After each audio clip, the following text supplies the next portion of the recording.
మరి పెద్దవాళ్ళకి ఉంటే పిల్లలకి ఎక్కువ ఉంటుంది అనే సందేహం రావచ్చు. కానీ చదువుకునే వయసు కదండి. కాబట్టి ఎర్లీ మార్నింగ్ లేవటం, ఎర్లీగా పడుకోవడం, వీళ్ళున్నంత వరకు బాగా చదువుకోవడం, మధ్య మధ్యలో ఆటలు పాటలతో మనస్సుని ప్రశాంతంగా ఉంచటం, ఇదే కదా విద్యార్థి లక్షణం. దానికి 100కి 100 న్యాయం చేసే స్కూల్ ఏదైనా ఉంది అంటే అది శ్రీగౌతమి అని తప్పక చెప్పాల్సి వస్తుంది. ఎందుకు అంటే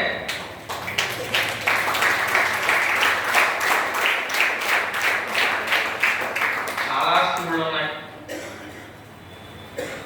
అందులో ఏంటంటే పాఠాలు చెప్తారు, 4 గదుల మధ్య కూర్చోబెడతారు, బాగా చదవండి, మా స్కూల్కి పేరు తేండి, మీరు మంచి ర్యాంకులు తేవడం ద్వారా అని చెప్తూ ఉంటారు. అదొక్కటేనా? స్కూల్కే కాదు, ఏదైతే పాఠశాల నుంచి మీరు చదివి బయటకు వెళ్ళారో సమాజం అనే ఒక స్కూల్ ఉంది, ఆ స్కూల్లో కూడా మంచి పేరు ప్రతిష్టలు తెచ్చుకోవాలి. అలాంటప్పుడు మీకు స్వేచ్ఛగా, ధైర్యంగా, నిర్భయంగా మాట్లాడేటువంటి శక్తి ఉండాలి. ఎక్కడైనా మనం అందరూ కూడా ఇంజనీర్లే అవ్వరు, అందరూ కూడా డాక్టర్లే అవ్వరు కదా, అందరూ కూడా యాక్టర్లే అవ్వరు.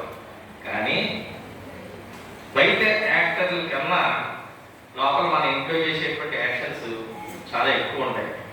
అవి మీ అందరికీ తెలుసు, మీ పేరెంట్స్కి బాగా తెలుసు. ఎందుకని వాళ్ళు చిన్నప్పుడు విద్యార్థులే కదా, మేము కూడా అదే కదా, నటనతో బయటకు వచ్చాం. కొంతమంది నటనే ప్రాణంగా భావించి వాళ్ళ జీవితాలు గడుపుతూ ఉంటారు. మనం యాక్టర్స్ వాళ్ళని చూస్తూ ఉంటాం కదా, సెలబ్రిటీస్ అంటాం. అంటే సెలబ్రిటీ హోదా రావాలి అంటే ఏదో ఒక రంగంలో మనం గొప్పవాళ్ళు కావాలి కదా. అలా ఉండాలి అని అంటే చదువుతో పాటుగా సంపూర్ణ వికాసాన్ని కలిగించేటువంటి ఈ కో-కరిక్యులర్ యాక్టివిటీస్ కూడా మనలో ఉండాలి. అవి చాలా పాఠశాలలో నేను చూసినంత మటుకి తక్కువగా ఉంటాయి, లేదా ఒక చోట ఉండవు కూడా. ఎందుకంటే పేరెంట్స్ కూడా ఏమంటే మా పిల్లలకి ఆటలు వద్దు, ఓన్లీ చదువు రావాలి అని. కానీ చదువు ఒక్కటే వస్తే సరిపోతుందా? దాంతోపాటు సంస్కారం ఉండాలి. ఆ సంస్కారం ఎక్కడి నుంచి వస్తుంది?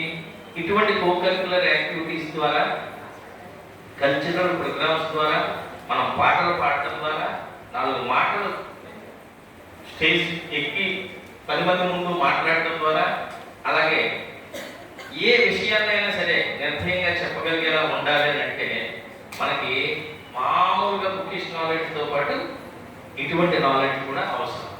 ముఖ్యంగా మాకు ఉద్యోగానికి వెళ్ళేటప్పుడు కూడా మా పేరెంట్స్ మాతో పాటు వచ్చేవారు.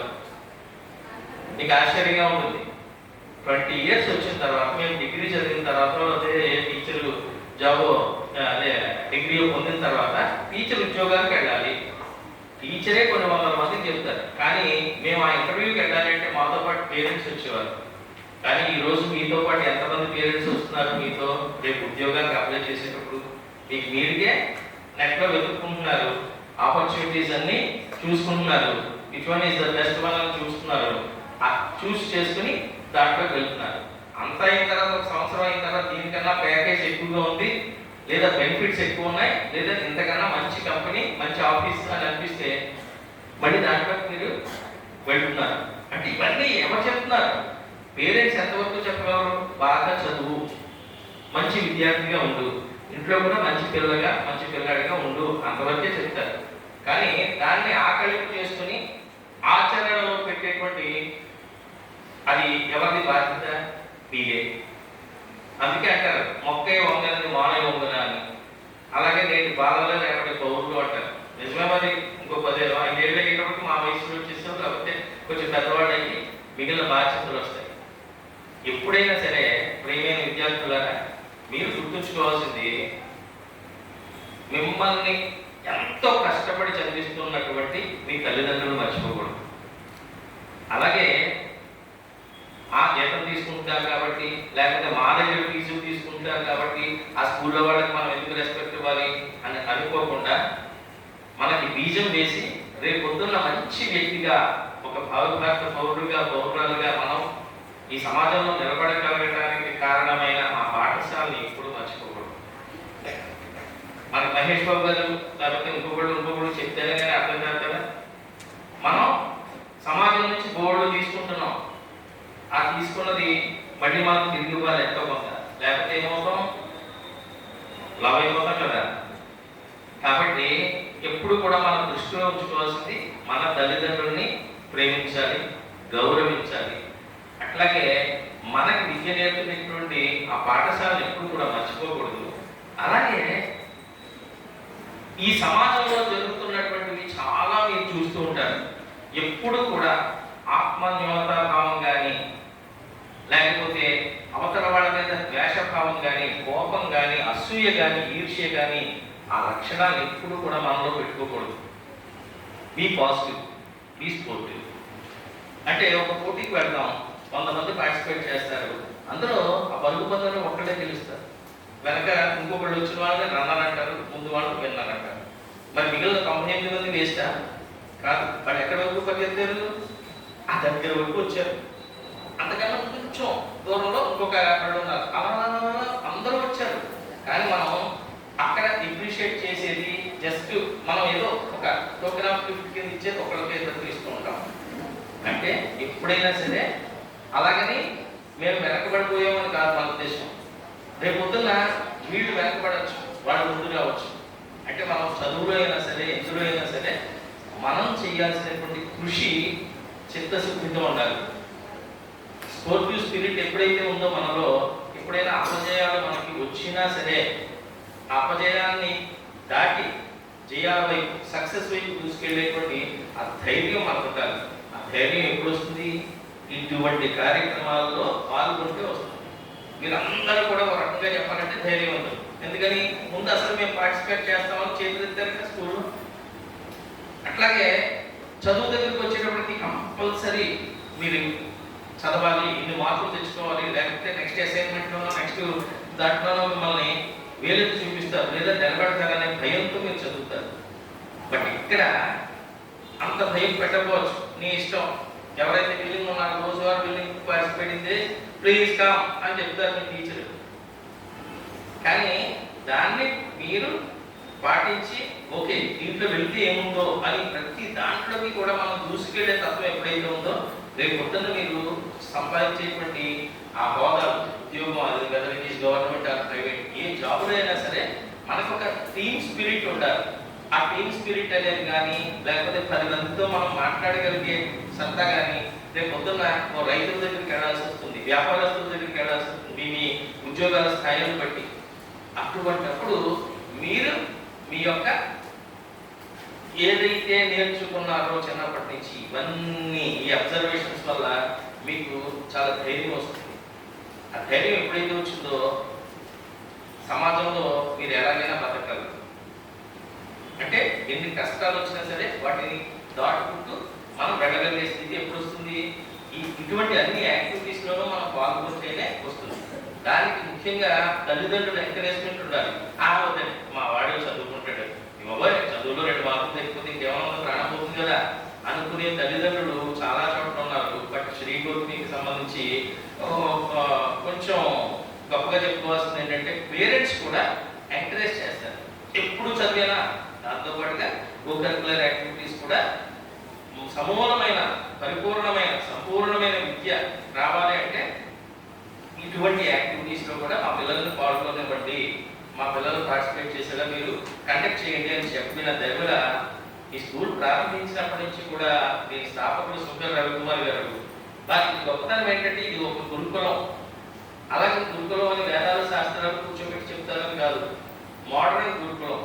మీకు రేపు పొద్దున్న సమాజంలోకి బయటికి వెళ్ళేటప్పటికి సొసైటీలో మీరు బతకగలిగేలాంటి ఆంగ్ల విద్యను బోధిస్తున్నారు. అట్ ది సేమ్ టైం మీకు ఒక కల్చర్, హెరిటేజ్, అలాగే మీలో ఒక ధైర్య సాహసాలను నింపేటువంటి యాక్టివిటీస్, అలాగే గొప్ప గొప్ప ప్రముఖులను తీసుకొచ్చి వాళ్ళ చేత సబ్జెక్ట్ ఓరియంటెడ్ ఎక్స్పర్ట్స్ ఉంటారు, వాళ్ళ చేత మీకు ఆ సబ్జెక్ట్ మీద అవగాహన లేదా ఇంట్రెస్ట్ కలిగేటట్టు చేసేటువంటివి కార్యక్రమాలన్నీ కూడా శ్రీగౌతమిలో ఎక్కువగా చూస్తూ ఉంటాను నేను. అందుకే శ్రీగౌతమి ఒక రకంగా మోడర్న్ గురుకులం అని చెప్పచ్చు. ఇటువంటి దాంట్లో మా శాస్త్రి గారు ఇలాంటి వాళ్ళందరూ కూడా విత్ అట్మోస్ట్ డెడికేషన్ వాళ్ళ యొక్క సర్వీసెస్ అందిస్తుండటం వల్ల పిల్లలందరూ కూడా భాగభాగంగా మంచి మంచి విద్యార్థులుగా మంచి తొలకలుగా వీళ్ళు బయటకు వెళ్తున్నారు. ఒక్కటే చెప్తున్నా చివరిగా, మీరు ఇక్కడ నేర్చుకున్నటువంటి విద్య బయట మీకు ఉద్యోగానికి లేకపోతే మీ జీవితాన్ని అనుభవించడానికి, హోదాను అనుభవించడానికి, మీ తల్లిదండ్రులు మీ అబ్బాయి ఏం చేస్తారు, మా అబ్బాయి అమెరికాలో అని చెప్పుకోవడానికి, లేకపోతే మీ అమ్మాయి ఏం చేస్తారు, మా అమ్మాయి డాక్టర్ అండి చాలా బిజీ అండి అని చెప్పుకోవడానికి ఇవన్నీ పనికొస్తాయి. కానీ ఎప్పుడైతే మన సంస్కారం విలువలతో కూడిన విద్యను ఇక్కడ నేర్చుకున్నారో, ఆ నేర్చుకున్నటువంటి విద్యను మీరు ఎప్పుడైతే ఆచరణ రూపంలో ఈ సమాజంలో పెట్టారో అప్పుడు చాలా గొప్ప వ్యక్తులుగా ఉంటారు. ఇంకొక విషయం చెప్తున్నా, శ్రీ గౌతమిలో చదివిన విద్యార్థులందరూ కూడా రేపు పొద్దున మీరు ఏ స్టేజెస్ లో ఉన్నా సరే వాళ్ళందరూ కూడా కలుసుకునే ప్రయత్నం చేయండి. స్కూల్ దర్శించండి మీకు వీలున్నప్పుడల్లా పెద్దయ్యాక. అట్లాగే మీకు వీలున్నప్పుడల్లా మీ ఎదురుగా కష్టాలు పడేవాళ్ళు చాలా మందిని మీరు చూసుంటారు. మీరు గొప్ప బస్సుల్లో వస్తున్నారు, మీకు సంబంధించిన ఫీజులన్నీ మీ పేరెంట్స్ కడుతున్నారు, అలాగా కట్టుకోలేని అలా రాలేని చాలా వాళ్ళు ఉంటారు. అటువంటి వాళ్ళకి మీరు హెల్ప్ చేయడం అనేటువంటి ఒక కాన్సెప్ట్ మీ మైండ్లో పెట్టుకోగలిగితే రేపు పొద్దున మంచిగా పుట్టినందుకు సార్థకత ఉంది, భలే చేశాను, నాకు కూడా ఆత్మసంతృప్తి ఉంది అనే భావన మీకు తప్పకుండా కలుగుతుంది. అలా చెయ్యాలని మీరందరూ కూడా ఉత్తమ విద్యార్థులు కాబట్టి చేస్తారని కోరుకుంటూ ఈ రోల్ ప్లే డ్రామా కార్యక్రమాన్ని మనం ప్రారంభించుకున్నాం. ఇది ముఖ్యంగా ఏంటంటే ధైర్యంగా ఇక్కడికి వచ్చి మీరు ఏం చేద్దాం అనుకున్నారో అది చేయడం. అందులో కొన్ని తప్పులు రావచ్చు, కంగారు పడవచ్చు, లేకపోతే కొన్ని అపశృతులు దొరకవచ్చు, ఏమైనా పట్టించుకోవచ్చు. మీరు శుభ్రంగా మీరు ఏదైతే ప్రాక్టీస్ చేశారో దాన్ని ఇక్కడ కూర్చో తప్పకుండా ప్రదర్శించేటువంటి ఇది చేసుకోండి. ఏమా అందరికీ కూడా మరొకసారి బెస్ట్ ఆఫ్ లక్ చెప్తూ శ్రీ గౌతమి యాజమాన్యానికి ఈ అవకాశం ఇచ్చినందుకు ధన్యవాదాలు తెలియజేసుకుంటూ ధన్యవాదాలతో మీ నూజెళ్ళ సులువు. Thank you. Your presence glorified the event and added a vibrance to a humble gathering. Thank you, sir. Sri Gopni children excel not only in academics, but they also show their excellence in multicultural activities. Here are you, here with our event and champion years unfold. We have an exciting lineup to replace and scripts planned to enthrall and enchant you. We hope that you enjoy each and every scene performed by our friends. Progress encourage cooperation, shape